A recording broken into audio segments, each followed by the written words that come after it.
It's been 2 decades of great development in the video games industry. Just think back to where we were back then. The internet went from being something that maybe you could sometimes use to play Quake 3 online to where just about every game lives. Graphics went from triangles the size of cows to nearly photorealistic scenes. Sound went from EX to whatever that PlayStation 5 audio thing is going to do. It's been a hell of a ride. And I know what you're gonna say. We didn't have triangles the size of cows in 2001, to which I will reply, you've been playing the wrong cow games from 2001 then. But that's besides the point. The point is that along the way we've lost a few things. Things whose absence maybe we haven't felt too much along the way as they drifted slowly out, but now we're feeling them hard. And these are the top 7 things we've lost in the past 20 years of gaming. Things that slowly went away little by little, bit by bit, to the point where them not existing became the new normal. And now we regret that very much. Some of us. Those who remember the past. The younglings who were born in this age know not of what they have lost, and trying to explain it to them may be impossible at this point. The past is a foreign country. It may be best not to dwell on it, but for the past 6 years, this channel has been dedicated to me not being able to let frivolous things go. So that being said, let's get it started with number 7, semi-functional game progression. Now I say semi-functional because most games, well not most games, a lot of games back in the day were shipped with progression systems that were not necessarily, fully thought out.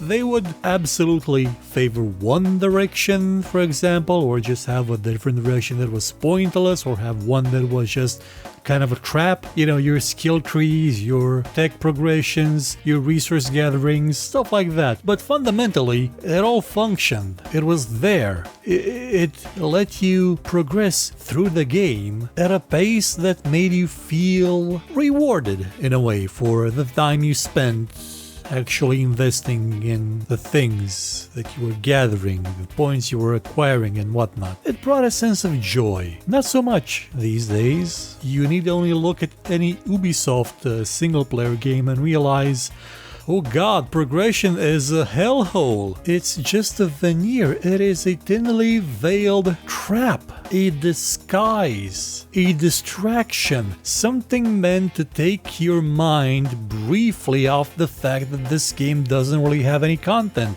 It's a giant open world game with nothing to do in it apart from collect 7 bear asses so you can make a wallet that can fit 10 extra coins. And it's all getting stretched out further and further and further to ring up that oh so lauded hours of gameplay statistic that some people don't understand. I've seen people spend 100 hours in Mass Effect 2. I don't understand. It's a 15-hour game, people. Once you realize that all the resource gathering is a trap to make you waste time. It's a 15-hour game. It wasn't even about, making different choices. There's no choices to make in that game. There's failing and then succeeding. But Mass Effect 2 is a different topic than progression. 20 years ago, this used to be something that you would sometimes see in some lower-end MMOs where they would stretch out the progression so hard because you were expected to play it for years and years and years with a lot of people, and you couldn't really do much in MMOs, some MMOs back then. There was the Ultima Online that could let you do a lot of interesting stuff and its likes. But we've now had this progression, this slow, meandering, pointless, get plus 1% to a statistic bullcrap type of progression in single-player games. We have reached the bottom. And things will not really get better because this is on purpose. At least when it comes to Ubisoft games, because they they will sell you methods by which you can circumvent that progression. I quite fondly remember an episode of the Game Trailers podcast thing where a Call of Duty developer just flat out said, so what if we were gonna make the progression, speaking about the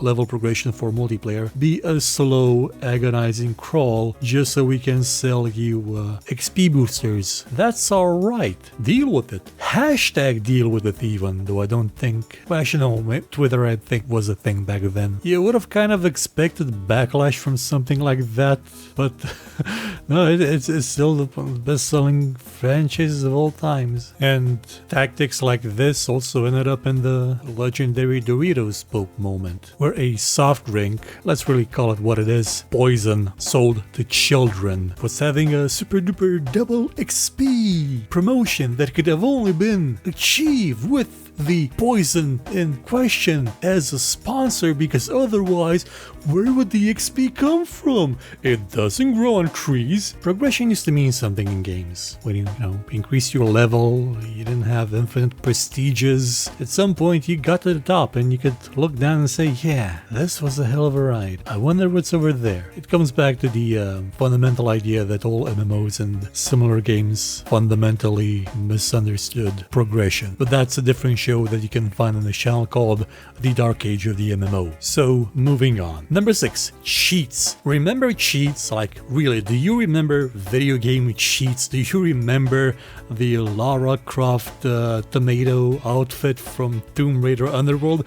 You probably don't, because it was cut out of the game since they fired pretty much everybody when the game was almost done. Yeah, they really screwed people over on that one. Never even launched a DLC on the PC because screw us. We're subhuman, we don't deserve stuff. Well, for you young ones out there, cheats used to be a thing that you could type into a game and you would get an effect. You would get sometimes a colorful message on the screen, you would get zerglings dancing, you would get hippopotamuses dancing in Pharaoh, for example, or you could get resources for your strategy games, for your action-adventure games, for your RPGs, you could get God mode, you could get all sorts of stuff that would make the game, more enjoyable if you didn't like a particular part of the game.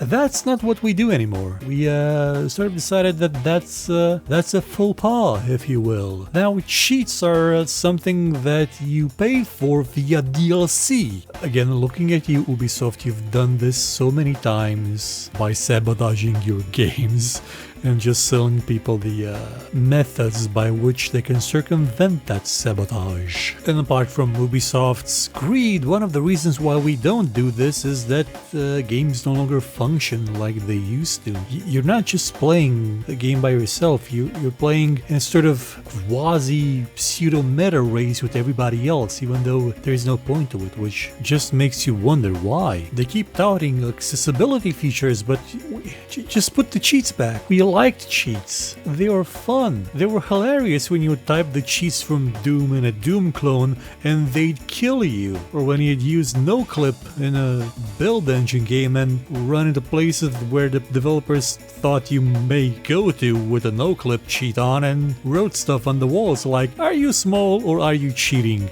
I was cheating. To be honest, Duke Nukem 3D's levels sometimes confused me. I had a bad sense of direction when I was younger. I still do. 3D space seems to warp into a fourth dimension that sort of merges things for me. It's weird. But not as weird as cheats vanishing from video games for some reason. Number 5. Punk.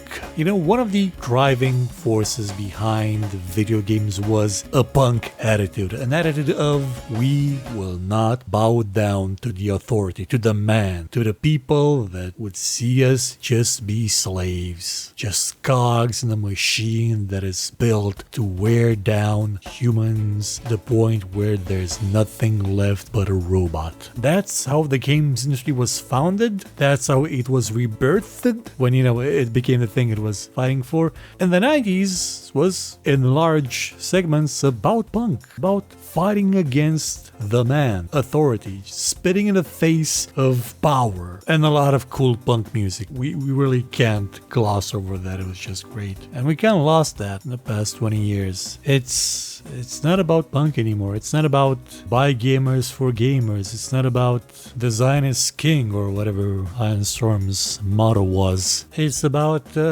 will this increase value for our shareholders? Hey, let's make a game that's like a slight copy of this popular indie thing that just took off, and we'll bleed it for money until everybody hates it. Also, we're gonna fire about 700 people because we will get more profits that way. You can't be punk in an industry like this.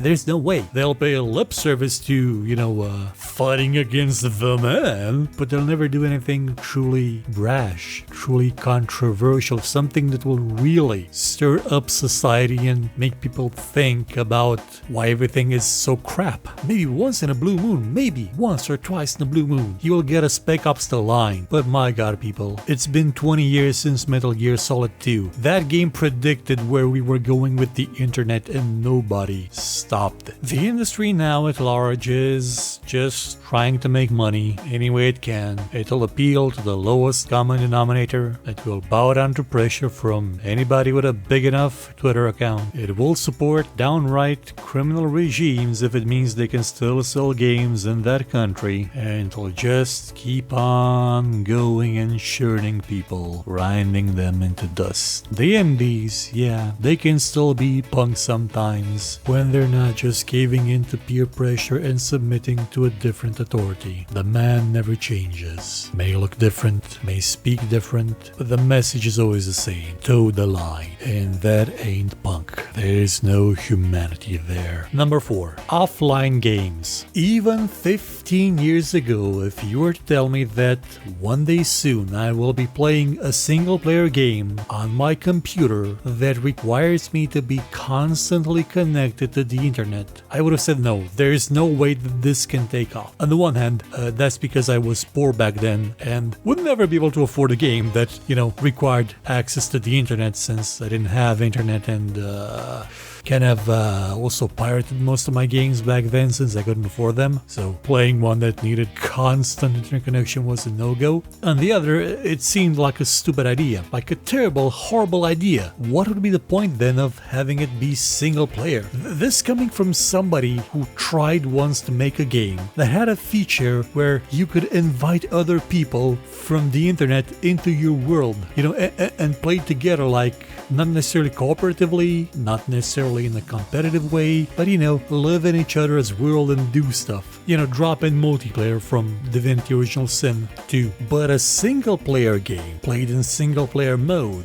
why does that need internet? It's not about piracy. It's never been about piracy. Piracy, as Dave Newell said, is a distribution problem. In my country, once we got games that were, sold for something we could afford, like Deus Ex Human Revolution was sold for 70 lei, which is, was back then about $20 on pre-order. Game sales started taking off. Now, we don't have preferential pricing anymore, mostly because a bunch of assholes abused it and were raking in the dough through the criminal key selling sites that often assist criminals in selling criminally stolen merchandise. But we still have Steam sales, GOG sales, Epic sales, Gamersgate sales, all sorts of sales, which drive the prices lower at some points in time, allowing us all to buy them for something that we can afford, probably after we've already pirated them and played them like 50 times. And sometimes when you do buy these games after you played them pirated 50 times, you realized, oh my god, as a filthy pirate, I was getting the better experience, because lo and behold, my cracked game didn't need to connect to the internet non-stop. It wasn't selling my data non-stop. It wasn't drilling me constantly for player feedback so they can better tweak the numbers to make it so it's 5% more frustrating to progress before I cave in and buy something else from the item shop, because it's never been about piracy. It's been about something a lot more important, and we'll get to that in a few minutes. Now, you could kind of understand when it's a free game doing this, a free online game doing this, that yeah, you can play it in single player, but it's ostensibly it's a multiplayer game like Path of Exile, but why Diablo 3? Why did it do it? And also not have cheats? Oh yeah, because it had the item shoppy where you could buy this really expensive sword that was probably put there by some gold farmers, or item farmers now, which we at Blizzard have monetized.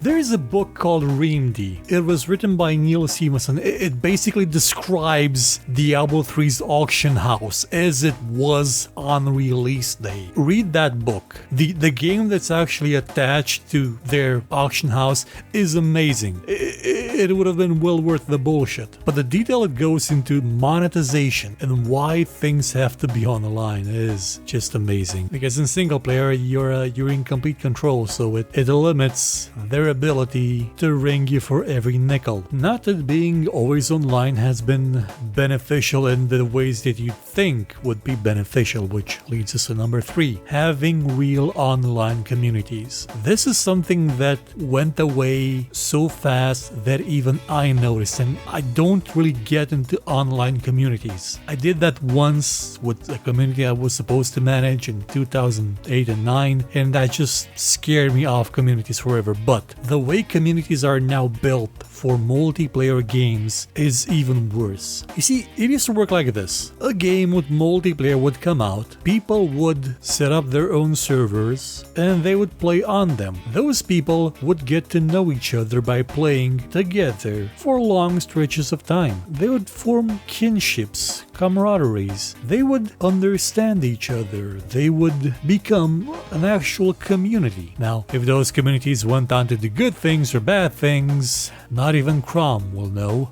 but the act of socialization was there. The instruments were there. The setup was there. It forced you into socializing. It also meant that total asshats were thrown out on their ass really quickly. It'll make your head spin. And when they bring up, well, no, how dare you ban me? I have free speech. I can say all the nasty words I learned from the TV man that I'm not supposed to say in front of my mommy. I'm gonna say right, banned, perma-banned, perma-kicked, banned, IP banned, back banned. You don't belong here. You don't have that power anymore in games. You don't have that control anymore in games. You're now tied to a system of servers that auto-matchmake you with random people that some of them may be Nazis, probably are Nazis, or just, random horrible human beings that will do their best to absolutely ruin your day. You have team-based games that are fundamentally tied to this defective way of building communities, because you can't build a community on this. You can't build a community on a matchmaking system.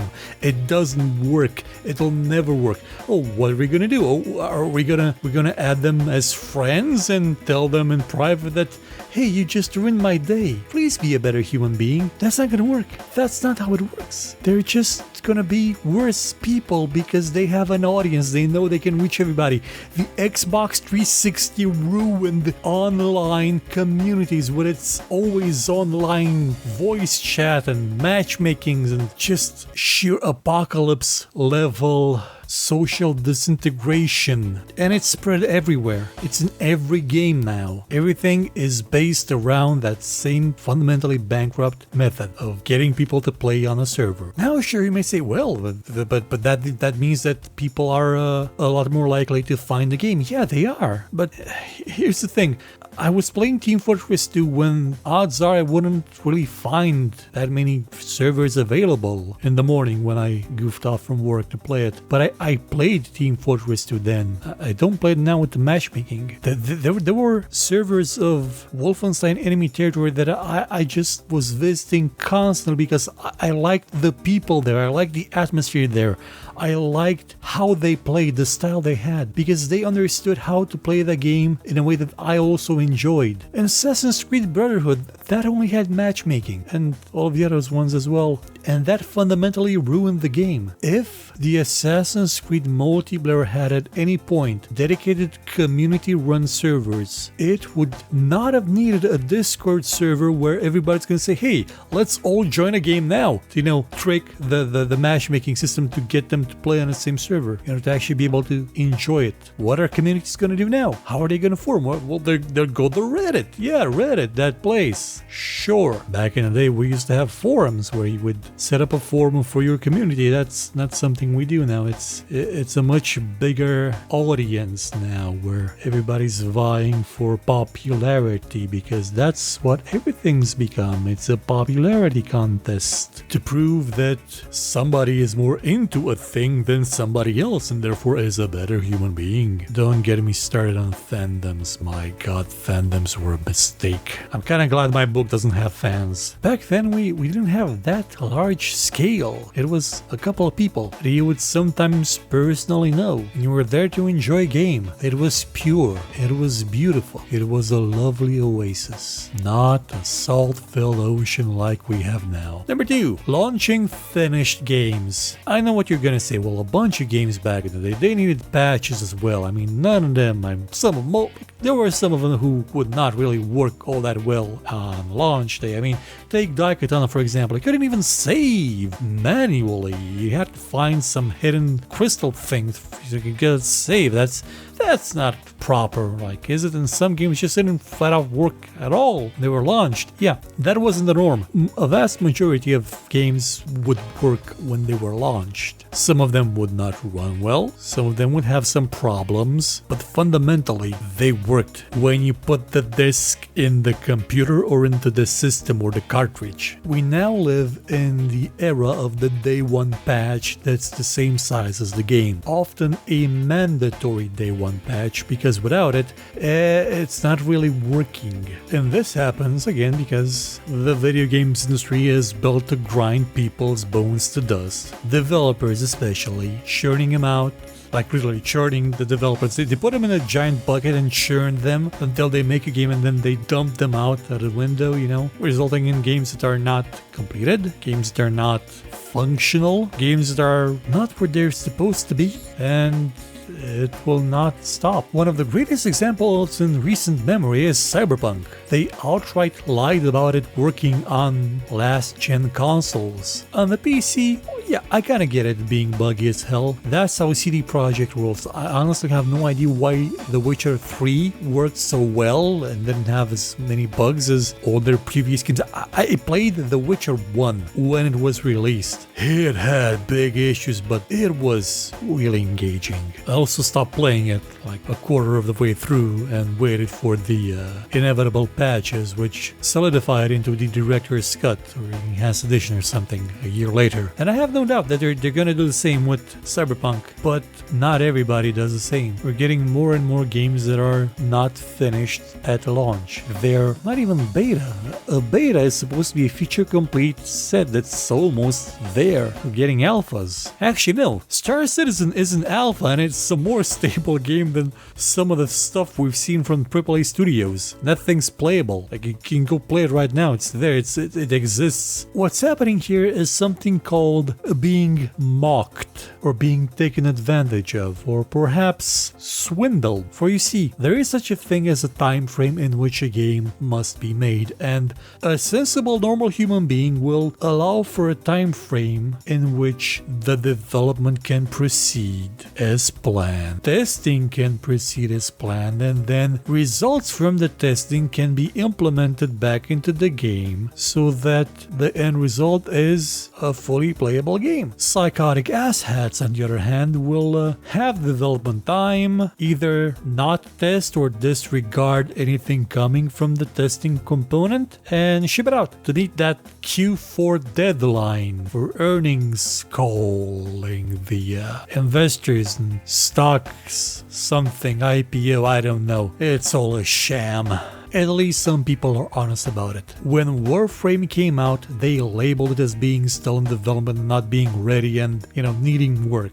And to be honest, the game kind of sucked back then. But they kept on working on it, and they keep on working on it, and they haven't called it released. It's still a beta for them. It'll never end development. But it is still a functional game. It's not even early access. Early access, or in development as some other companies call it, you're still getting a game that is presumed to be finished at one point when it is fully released. The AAA ones, the big ones, the giant ones with big sacks of money, those are released in early access status for full price and not really expected to get better unless their shareholders detect bad PR on the horizon. Also, there's the annoying habit of cutting content out of the game and then releasing it as day one DLC, pre-order bonus DLC, or DLC that's gonna come up in a couple of weeks. Looking at you, Electronic Arts, you goddamn bastard. And the number one thing we truly lost in the past 20 years is owning your games. Simply put, they're not yours. They're always online, they don't allow for cheats, progression is intentionally screwed up, they're made to appeal to big shareholders, you can't run your own servers, they're not even finished so you can't even say that you at least enjoyed it. All this so that you are at their mercy. They can just flip a switch and bam, your game's gone. Oh, you bought it full price, well too bad. Hashtag deal with it. Everything's always online now. Everything's running off a server now. We control the server now. Access to this game is restricted if you say that you don't like our company on our forums because we tied your server account with your forum account because we're Electronic Arts, we're sociopaths. That really happened a long time ago. Well, not 20 years ago, 12 years ago. When you don't own the games that you have bought, when they are not your property to do with them as you see fit, when all you have is a license to use a service, when games are delivered as a service, you lose everything that made gaming good, that made gaming shine, the transformational creativity that it brought upon. One of the core ideas in my Year.game series was that people learn from each other's games. They made mods for them, they made copies of them that slightly tweaked some elements and created new genres. They brought forth a myriad of new things. And yes, we've seen that in the past 20 years. Because Warcraft 3 allowed for mods, for special maps, we got the Dota genre, the MOBA genre, which was big, gigantic. But with games as a service, you don't have that. You can only play what is given to you in the amount that is given to you. And at every step, it is monetized. Yeah, I know, there are exceptions. Again, Path of Exile, probably the greatest thing to come out of games as a service, the only good thing actually, and it too will just die at one point unless they make a provision that will let you run your own local server, your own single player game. Remember not having a ping in your single player game, man, that's something. Unless they do something like that, it too is going to vanish. Whereas games made 20 years ago that are not games as a service, they still run. The operating systems that they were built for, gone. The hardware,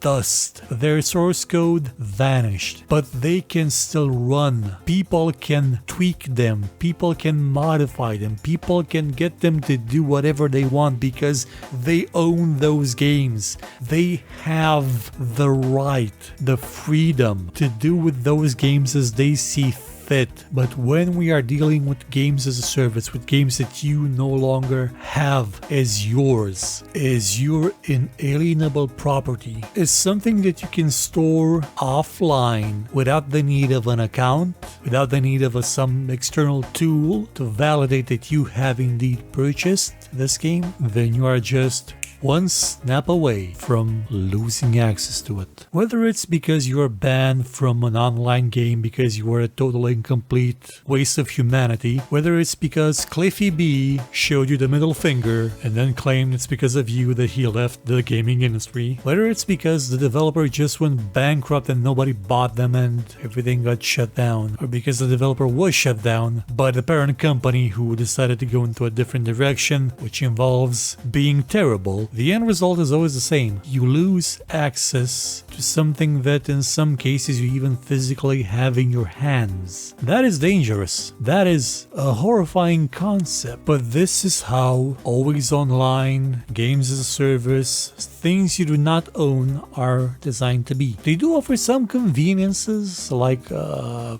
don't know, daily quests or something, meta progression where it shows you what other people have done in your friends list. Look, that guy collected 10 bear asses. I should do my best to collect at least 3 more. You can download them from pretty much any place quite quickly if you have fast internet. They're convenient. They're even free. Some of the biggest games right now on the market are free, but the fundamental is always the same. It's not your game. And when we lost that, we lost something very important. Something that will be pretty much impossible to get back. And many will not even want it back. I mean, what would be the point? 20 years ago, we got a couple of solid games a year. There's hundreds now. There's a new release on Steam, like every time I snap my fingers. Most of them are terrible. Some of them may be okay. A few of them may be good. The big ones, they're launching, well, not in the pandemic, but they're launching even more frequently. There's bigger and bigger budgets, and bigger names, bigger and bigger franchises coming at you faster, sooner. All the multiplayer games have constant updates that change them and evolve them to keep your attention glued to them constantly. Who even has the time to consider a single solitary game that they would want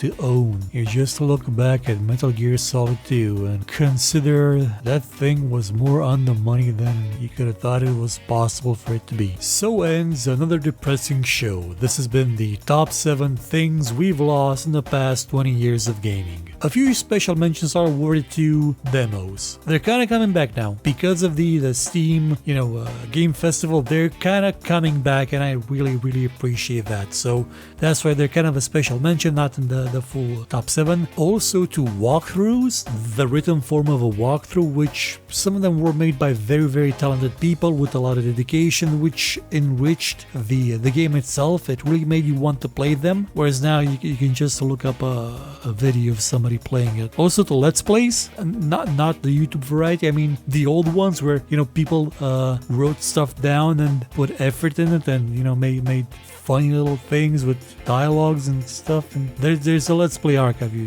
can look and see what's up with it. Also to the craziness that kind of used to be in the video games industry a while ago, where you could make games about a Crash Bandicoot, not because it was part of a long-running series, but because, I don't know, you hit your head on a brick at one point trying to do the Mario and decided, yeah, I want a Crash Bandicoot. Also to the medium budget game, which for a while there vanished. It used to be alive and well in the PlayStation 2 era. Then the Xbox 360 and PlayStation 3 era came and they all died. And Cliffy B blamed the PC games industry because of that. It's something, I don't know, he keeps saying stupid stuff. But they were kind of coming back because of Kickstarter, and now Microsoft bought all of them. So I just hope they don't get shut down or turn into big studios that have people living in their cars because they're not being paid. Also probably to Blizzard. We kind of lost Blizzard in the past 20 years. 2006 is really when we lost Blizzard.